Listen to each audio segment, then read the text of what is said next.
Okay. If my screen share wants to work.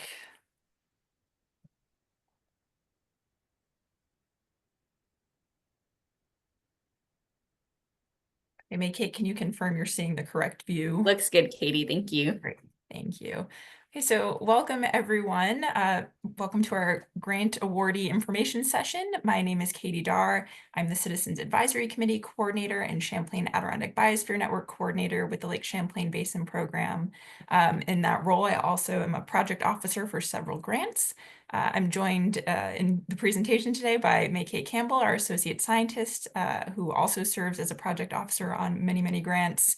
Eric Howe, director of the Lake Champlain Basin Program, and Sarita Croce, director of the Water Resource Protection Programs at NUIPIC Lowell office, are also with us. So Eric and Sarita, I want to just give you a quick chance to say hello and introduce yourselves.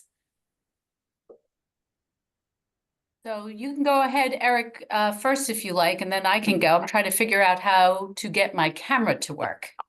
Sure. Hi, everyone. Eric Howe. I'm the NUIPIC Program Director for the Lake Champlain Basin Program and the Champlain Valley National Heritage Partnership.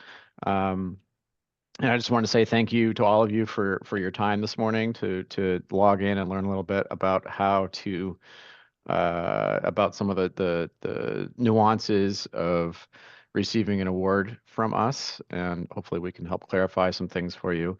And I feel like I also need to do a quick shout out to Sarah Lovitz, who I just saw in the chat from Lewis Creek Association. She and I were in grad school together a very long time ago. I don't think I've seen you, Sarah, in a very long time. So great to have you on here as well, and part of Lewis Creek Association. Over to you, Sarita.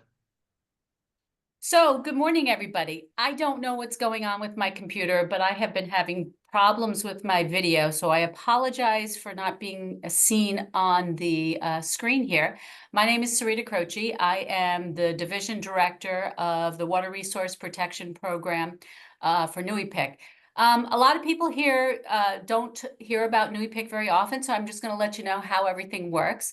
All of the money and funding that we get, including that funding that is utilized by the Lake Champlain Basin Program, comes through NUIPIC. I am responsible for the Lake Champlain Basin Program, also for two other programs, the Drinking Water Source Protection Program with the state of New York, as well as the Hudson River Estuary Program at the Research Reserve.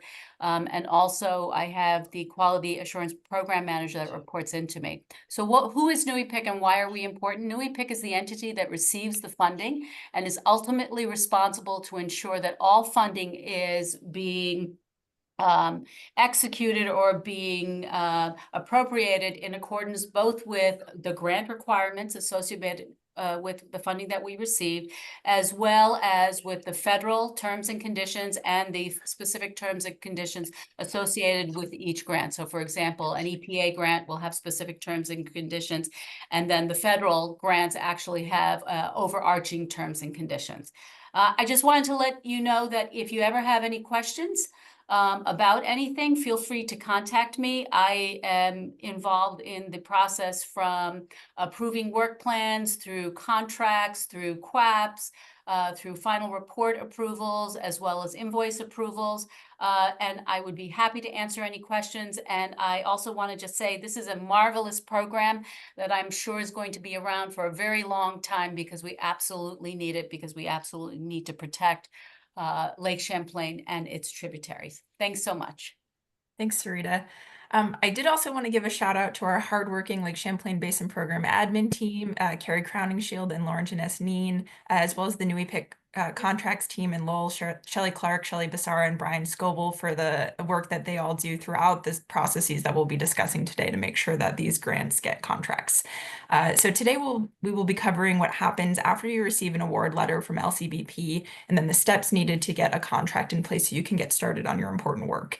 Whether you're new to our grants or have received one in the past, this will be a nice primer or reminder and let you know what may have changed since your last award.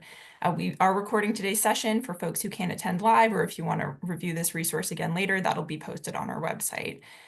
Some Zoom housekeeping. Please keep yourself on mute unless you're asking a question during the Q&A. We will have a Q&A period at the end of the presentation, and you are welcome to put questions in the chat as they arise, and we'll be sure to get to those during that Q&A period.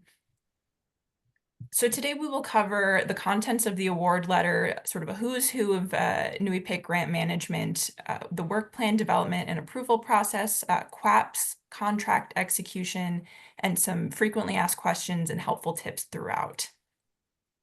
If nothing else, there are 3 key points I would love for you to leave with today. Work cannot start before you have an executed contract, and this applies to both the NUI PIC and LCBP funded tasks as well as your matching tasks.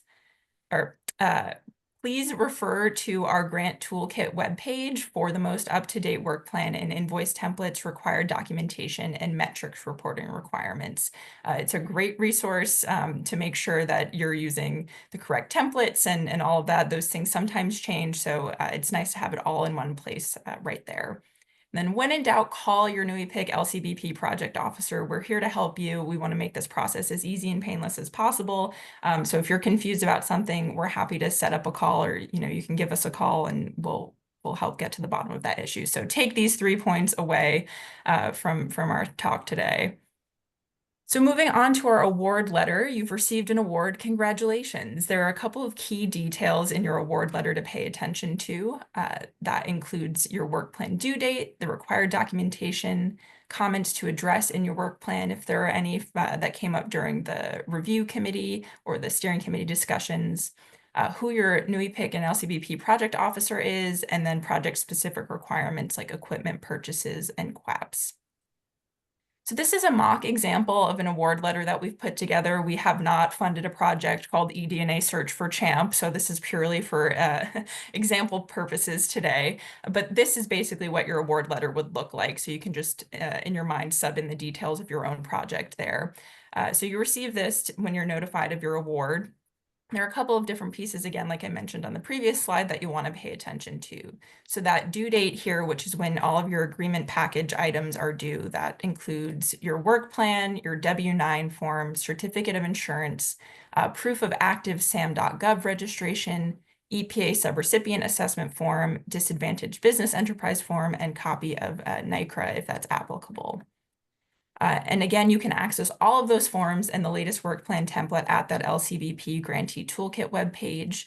You might have an old work plan saved on your computer from a previous grant, but it's really just good practice to go to that webpage and download the required documentation and templates fresh each time to make sure you're using the most up-to-date one, and that can help cut back on some of that back and forth with your project officer and keep things moving more efficiently. And if you received any comments to be addressed in your work plan, that will be in this highlighted section. This example highlights some of the common issues that we see from the proposal that come in. So things like, please revise your project task table so all tasks have an associated cost.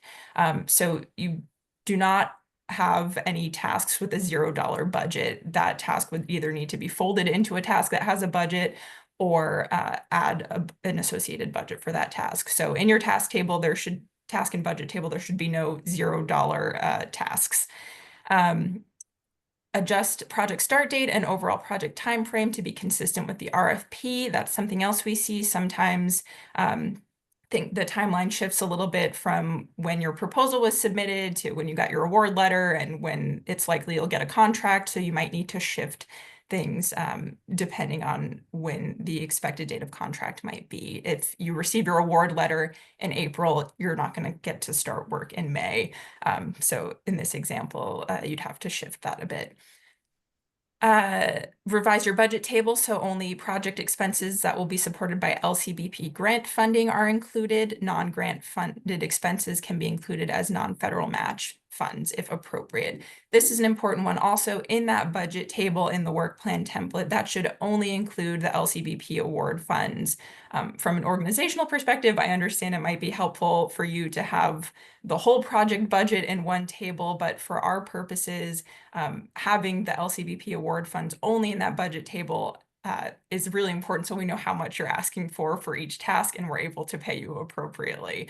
For the completed deliverables, you are able to capture those additional funds in that non-federal match table that's just below the budget table in the work plan template. And then finally, your LCBP project officer for the grant award is noted at the end there. So please don't ignore the comments in this section. If you have a question about them, you can contact your project officer here. We're here to help you again. We want this to be as smooth and efficient of a process as possible. We're happy to set up a call and walk through these comments before you submit the work plan. Sometimes it's easier to just talk through these things instead of trying to interpret them if you're confused. So again, we're here for you. Pass it over to May-Kate now. Thanks, Katie. I'm going to cover the next couple slides. So along with your award letter, there will be an attachment that has the agreement package checklist. So this goes through the documentation that you will need to provide in addition to your work plan. And there's more details on each of these forms in that attached agreement package checklist. So this is another helpful document to reference when you receive your award as you're starting to begin to get all of these materials together. Next slide, please. Another item that is referenced in the agreement package checklist and the award letter is insurance requirements. We do get a good number of questions about insurance requirements, so we wanted to go over them here. So current insurance requirements for all new EPIC funded projects are general liability coverage of 2 million single and 3 million aggregate. For certain types of projects that might be doing, remediation or something that might trigger additional liability, there may be additional insurance requirements, and that would be determined on a case-by-case basis. And we would do our best to alert you of that requirement when you receive the award letter so that you can plan appropriately. That's not something that we, imagine would apply to the vast majority of projects that are funded, but we did want to note that it is possible that additional insurance coverage may be required. So in terms of what you need to submit when you are submitting your work plan and other required documents, an accord certificate generally suffices as proof of insurance. And then for select contractors like municipalities, universities, and self-insured organizations, there are additional types of insurance documentation that you can provide that are listed on this slide. One thing to note with the accord certificate is that new EPIC must be listed as a certificate holder with that information / additionally insured right there on that first page of the accord certificate so that that insurance document is in compliance with requirements. Great. So this is the first of some of the frequently asked questions that we get. So one question that comes up is, what if I don't have one of the required documents that's listed in my award letter and in that agreement package checklist by the work plan submission due date? So if your work plan submission due date would be the end of this week and you have your work plan ready to go, but you're waiting to receive an updated SAM.gov registration, or you're waiting to receive a renewed certificate of insurance or something like that. So the answer would be to contact your new EPIC and Basin Program Project Officer to inform them of the delay as soon as you know. You can work with your project officer on your work plan while you await the remaining paperwork so that your work plan can be ready to go as soon as you receive whatever document you might be waiting on. However, it's important to note that your contract request cannot be submitted until we receive all required paperwork and approve your work plan. So if your work plan is pretty much ready to go, the scope of work, deliverables, budget, all of those details are agreed on, but we're still waiting to receive your certificate of insurance, we will not be able to submit that contract request. And depending on the length of time that it takes for you to receive that updated documentation and submit it to us, that might require a delay in the planned project start date. So if there's a long delay in receiving these required documents, your new EPIC and Basin Program Project Officer might suggest a change in the planned project timeframe to accommodate that delay in receiving these required documents. So as soon as you know that you might have a delay, talk to your project officer.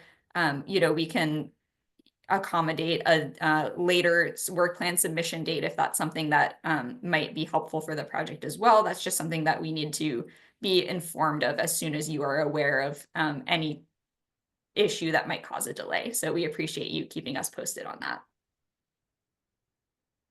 Next up, we did want to go through a quick who's who of New EPIC and Basin Program grant management. So this certainly isn't a comprehensive list of everyone who's involved in this process. It takes a lot of folks who, especially from the perspective of the grantees, might be working a bit behind the scenes to get your contract, review all of your documents, make sure you get paid once you do have a contract and are completing work.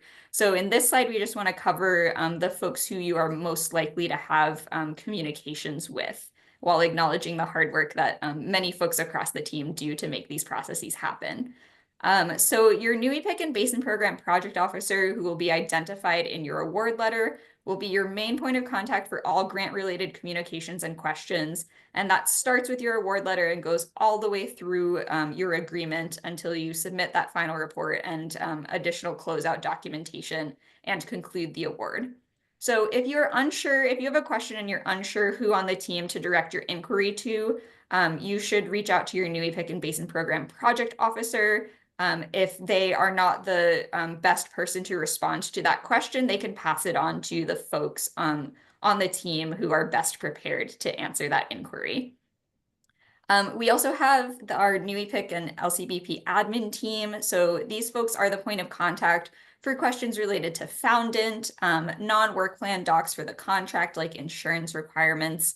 And Katie acknowledged at the top that Carrie and Lauren are serving as these contacts currently. We also have our New EPIC Lowell project contact. So Sarita Croce is involved throughout this process with approving work plans and contract requests, and should also be copied on report deliverable and invoice submissions throughout the life of the project once you do have an approved contract. So Sarita said hi on top, up top at the webinar, and we've included her contact information here. And then we have our New EPIC Lowell contracts and legal team, who Katie acknowledged at the beginning of the webinar as well. So your contract, any amendments, and reporting requirements will all come from the email contracts@newepic.org. And there's a couple folks who monitor that inbox and might be responding to your inquiries or receiving your signed documents to that address as we go through this contracts process. So again, there's a lot of folks who work behind the scenes also to make this happen, but these are the folks who you are most likely to have contact with throughout this process and be corresponding with regularly. Great, I will hand it back to Katie for some work plan development tips. And one thing I'll note just about that who's who, so you'll expect to receive emails from that contracts email, but if you have questions about your grant, that should again go to your project officer first. And if contracts needs to get involved to answer that question, your project officer will help facilitate that communication, just to reduce on the large volume of emails coming into their inbox. So work plan development. So you've reviewed your award letter and you're ready to review, or you're ready to start drafting your work plan. You want to start again by downloading the freshest template from our grant toolkit on the LCBP webpage. Download that latest version of the work plan template. You'll review your award letter for comments, suggestions, and required edits if there were any of those. And again, if you're not clear on any of these, reach out to your project officer before submitting your draft work plan to help expedite that process. And again, you'll want to take note of any project-specific requirements like QAPs. So after you've done that and completed the draft of your work plan, you'll submit the work plan and that other required documentation that's in the agreement checklist via Foundant by the due date listed on your award letter. Your project officer will then review your draft work plan and get back to you with any edits. And once those are addressed, your work plan will be approved. Some things to remember while you're putting together your work plan: you will need to submit deliverables or proof of deliverables for each task in order to receive payment. So you'll want to make sure that you're listing realistic, achievable deliverables. If you list it as a deliverable, we'll need to see that item before you get paid. So just please keep that in mind, and we'll have a good example of what that looks like on the next slide. You can only invoice for tasks that are 100% complete, so you may choose to break your tasks down further into multiple tasks for more frequent invoicing and payment if that works better for your organization. If your deliverables include print materials, publications, press releases, web pages, things like that, NUIPIC and LCBP logos must be included on those, and the contract appendix will include a funding acknowledgement statement that also must be included on those materials. For equipment or professional services that total over $10,000 from a for-profit entity, you must obtain 3 bids or quotes. Bids and justification must be submitted to your project officer before entering into a sub-award with the selected contractor. So here is an example, again, from our mock award of what a row in your task table might look like. So here, task 5 is listed as locate champ. Using eDNA surveying techniques, locate the exact location of champ, with the deliverable being photographic evidence of champ's location at the time of the survey. So your project officer is going to read this and say, you're going to want to adjust that, right? Because if you can't provide the deliverable, we can't pay for the task. So working with the project officer here, the grantee has adjusted the task and deliverable to something that still contributes to that overall objective, but ensures that they will have that required deliverable in order to complete the task and receive payment. So now instead, task 5 is complete surveys to locate champ. Using eDNA surveying techniques, identify possible locations of champ, with the deliverables being field notes from the completion of at least 3 surveys and maps showing the survey locations. So a little bit more achievable here in this grant. So your work will look different, of course, but just keep that general thought in mind. Another frequently asked question, can I make changes to my project timeframe, task table, and budget from what was communicated in the project proposal? Yes, you can to some extent. Again, you want to be communicating all changes to your NUIPIC LCBP project officer. Changes might include a later final report due date, more specifically defining the project deliverables, as we saw in the previous example, an adjustment to the budget, so increasing money in one task and decreasing it in another. Those are all understandable. We know things change sometimes between the proposal coming in and at the time of work plan development. These types of changes, though, are best made at the work plan development stage. At this time, you don't have a contract, so we don't need to do an amendment. If you want to make changes to your work plan after you have a contract, that will require an amendment, again, once the contract is executed. So if you think you might have to be making changes in your project, it's a good thing to communicate from the beginning to your project officer, and you can account for those as best you can from the beginning. Another frequently asked question, I put out a request for bids or requested quotes from 3+ contractors and only received 2 responses. What do I do? If you receive fewer than 3 bids or quotes, but did receive a bid from a contractor that will meet the project needs, you can still enter into a sub-award with that contractor. You'll submit copies of the bids that you received, as well as information about how the opportunity was advertised and a justification of why you are choosing the selected contractor to your NUIPIC LCBP project officer. I'll pass it back to Kate. All right, thanks, Katie. So I'm going to cover some project-specific requirements. So this one has more information on equipment, which relates to the slide that Katie was just sharing. So we wanted to note that projects that are proposing to purchase equipment, and equipment is defined as any single unit that costs $10,000 or more that will be used for more than 1 year. So when you are making equipment purchases, these are subject to additional federal requirements. So with that definition of equipment, if you are proposing to buy $10,000 worth of bricks for a construction-related project, that's not something that would qualify as equipment, because the unit cost of each of those bricks, I would hope, is under $10,000 a brick. But if you're purchasing something like brine making equipment, that's the unit cost of that is likely more than $10,000. And if it is more than $10,000, you will be subject to these additional federal requirements.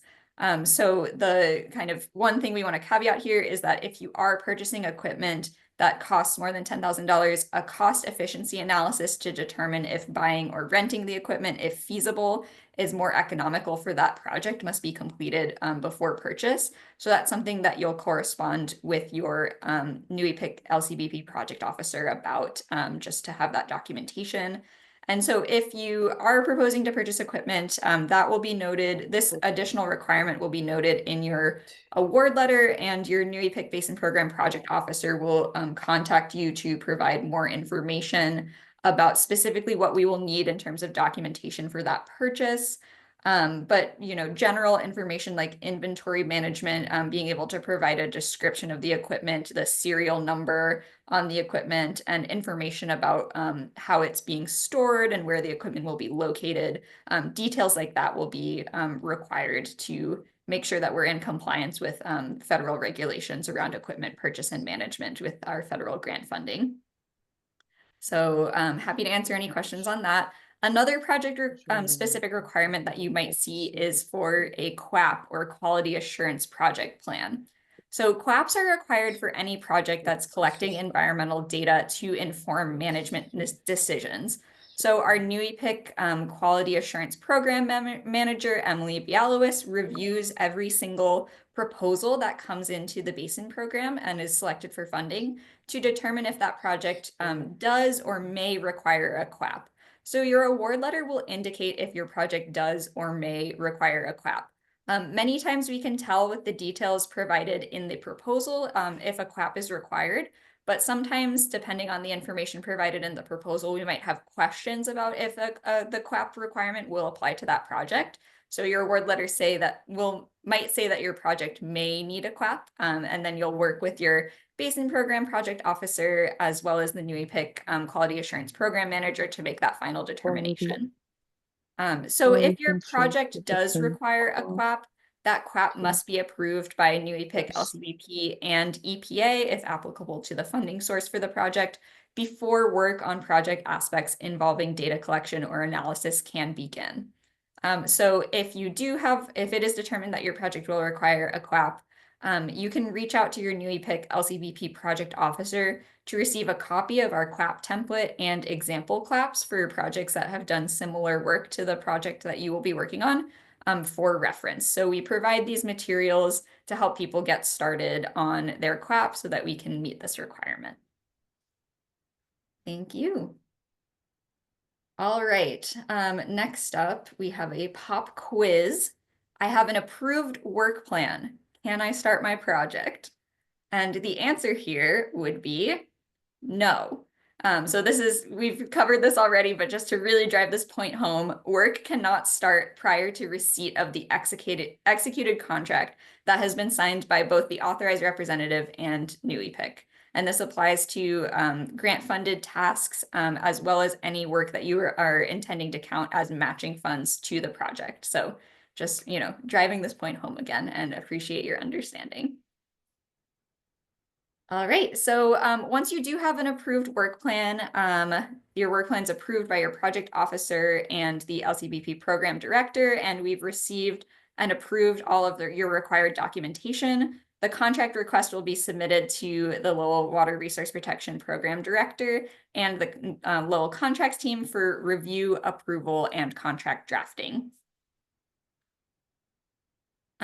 Once that process is complete, you will receive an email that will look similar to this with your draft contract for review. So there's information in here about the required signature process and how to return the document. So you can review that email carefully once you receive it.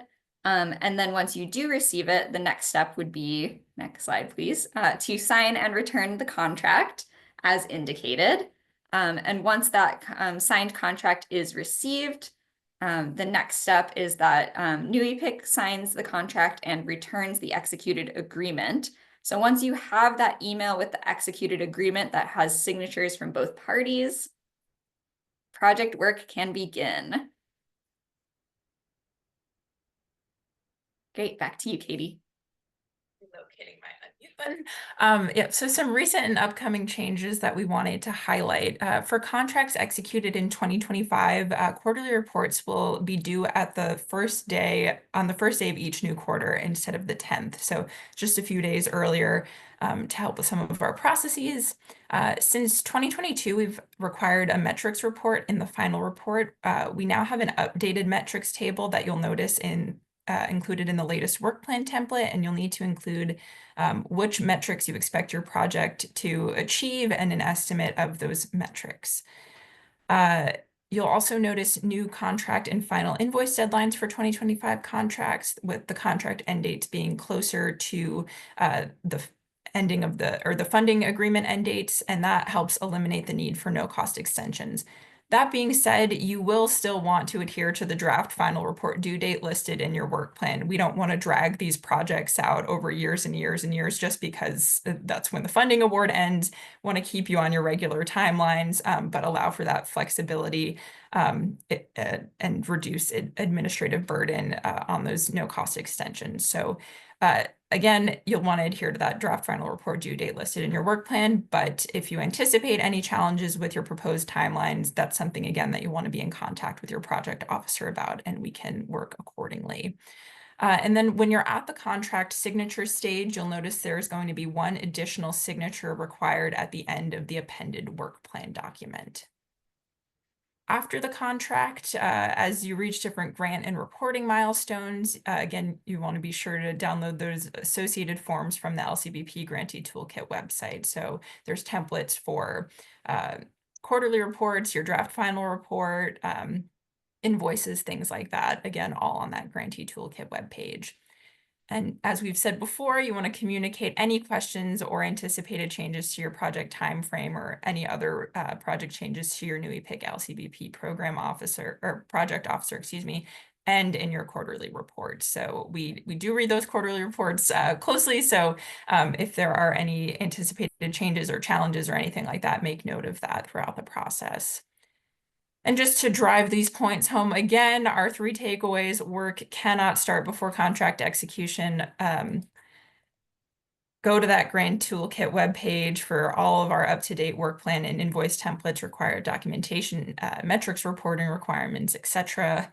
And when in doubt, call your new EPIC LCBP project officer. Again, we're here to support you, and we want to make this process as easy and painless as we can. I know there's a lot of steps, and we want to make sure that we're helping you through it. With that, I will thank everyone for your attention and turn it over to the audience for questions or comments. Thanks, Katie. So we did get a couple questions in the chat as we were going through those slides. The first one from Bridget was, how much can the work plan change from what was submitted in the application? So we did go through that with an FAQ slide. If there's further questions there, now would be a great time to bring them up. And then the next question in the chat is asking if there's a best practice for social media posts to acknowledge new EPIC and LCBP funding. So anyone on the team want to respond to that? That's something that I would probably follow up with our communications team on to get some more specific guidance there. Hi, I'm sorry, you guys can't see me. My apologies. One of the things that we would suggest is that you put definitely the new EPIC logo. A lot of these grants will have requirements for how we are going to make posts. So what we would ask is that you send us a social media post. We have a communications department. The director of New EPIC Communications is Amy Magan. We would send that to her. She would take a look and let you know if she had any comments, and we would get back to you ASAP if there were any issues. Great, thank you, Sarita. For further questions, it would be great to use the raise hand feature or to drop your questions in the chat, but this is open time for questions. I got a couple direct message questions, so I'll read those out. Thank you, Katie. So costs can increase between January and the start of the grant, how to handle that. So I have experienced this before with some of my grants where someone asks, oh, we didn't account for raises. How do we adjust that in our work plan now? Unfortunately, your proposal has your set amount and your award letter. That's the amount that LCBP is funding. So if costs increase, I understand that's a big reality, but LCBP is not in a position to add more to the award letter or to the award. It's the amount that has been approved by the review committee and the steering committee. So we understand that you might need to shift between different task items or adjust a task to account for that funding difference, but that's, again, something you'll want to work with your project officer on. Another question, quarterly reports are only required after all signatures and the contract has been executed. Yes, so you're not required to submit quarterly reports before you have a signed contract. There's another question about the expected wait time for signatures after everything has been submitted. I know there's some, oh, Sarita, I see your hand up, so I'll pause on that question. We can come back to it. No, yeah, we have. So I just wanted to point out that the organization actually funding all of these projects is NUIPIC. And LCBP actually reports to NUIPIC. And then on quarterly reports, one thing that happens commonly is for the duration of the project, you're supposed to submit quarterly reports. So even if you didn't complete any work during a quarter, you want to remember that you still want to submit a quarterly report in there, and that for any changes, we're looking at some options, but as of right now, if there are any changes to a work plan whatsoever, you do have to go in for an amendment at this point. So I just wanted to make sure that we are looking at options to simplify things, but as of right now, nothing has been approved by the agencies who've been giving us the award, so we have to wait till they approve that until we do anything. Did I answer that one question correctly then? Did I answer all aspects of that one question? I think so. I think the next question was anticipated timeframes once a contractor returns a signed agreement for having that counter signature. So usually we process after a signed agreement is received, we usually process it within 24 to 48 hours. So it happens very quickly. The longest period of time in this process as of right now appears to be from the time the award notice is sent out to the time the completed agreement package is sent to the contracts team for putting together the contract. Great, thank you, Sarita. Let's pause for Bridget's question, and then if there's more questions you received as direct messages, Katie, we can go to those. All right, Bridget. Yeah, so I'd like to continue that thread that Sarita was just answering. I'm curious about what's happening both on NUIPIC's and LCBP's end to tighten up wherever these places are where there are big gaps of time in terms of being able to start work, right? Because there's all these different segments of benchmarks that have to happen before we start work. And in my experience last year, that affected our ability to start some of the things that we had proposed. So I'm just curious about what is happening on both ends in order to kind of receive feedback from organizations and make some changes in order to shorten the time frame. So if it's okay with the two of you, I'll take that question. Is that okay? Yeah. All right. So thank you so much for the question. It is absolutely appropriate. So one of the things that we've done is we have hired a new contracts manager in the Lowell office to assist with the contracts development. Since the person has joined, we've reduced. So basically what we found out that is happening is it takes about 6, 7, or 8 months from the time that an award notice is given to a prospective person to the submission of a completed package from the Grand Isle office.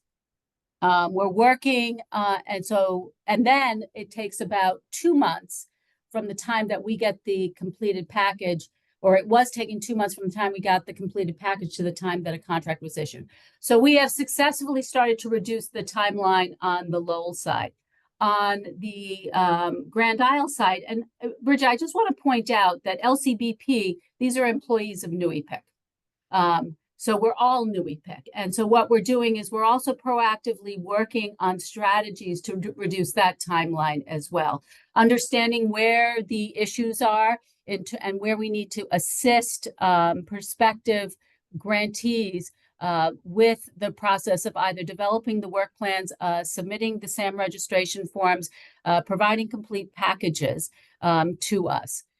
So we're working on it actively right now. We're going to be meeting with EPA in January to try and do some, develop some strategies to reduce that period of time further. And we'll keep you guys posted. If you have any problems or if you're concerned specifically about one of your projects, what I would encourage you to do is reach out to me. Great, thank you very much. I want to state too that I really appreciate on the new set of grants, the set of dates that said this is when work is likely to start. Like this is the work period for this in the new RFPs that went out. That was really helpful in terms of thinking about timing for what we were putting into our applications this year. Well, I'm glad to hear that. And again, my apologies. My camera is not working. That's why you cannot see me.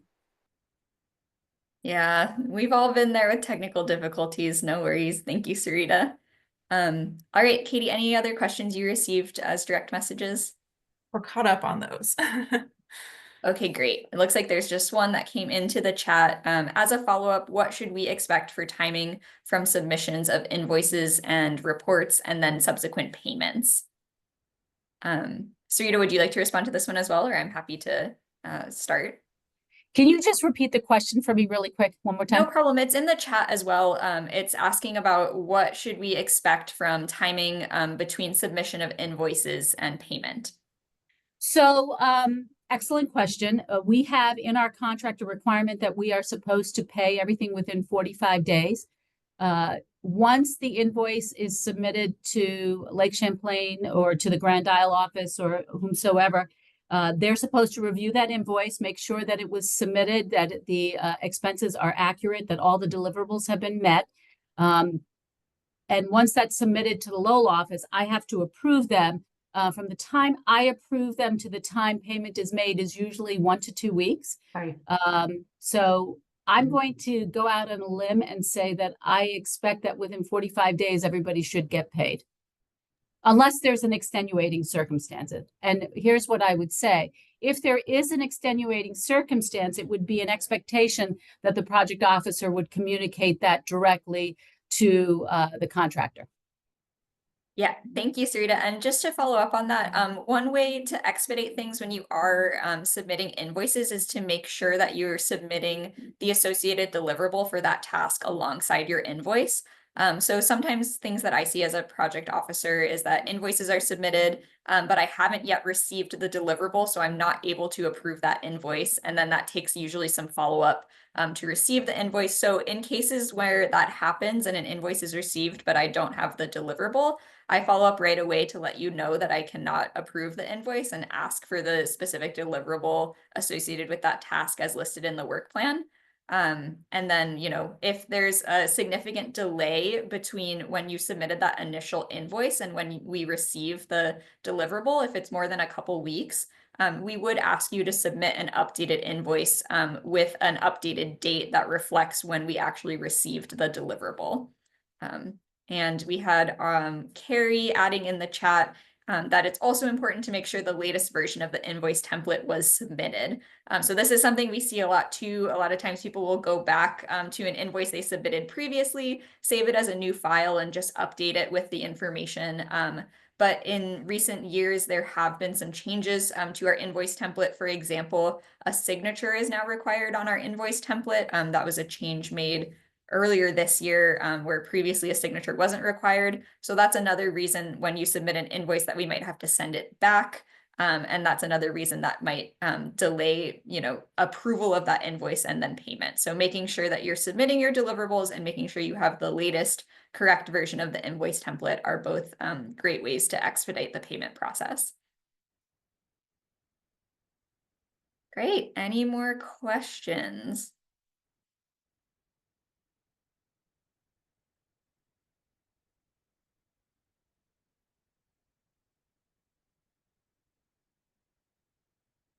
Going once.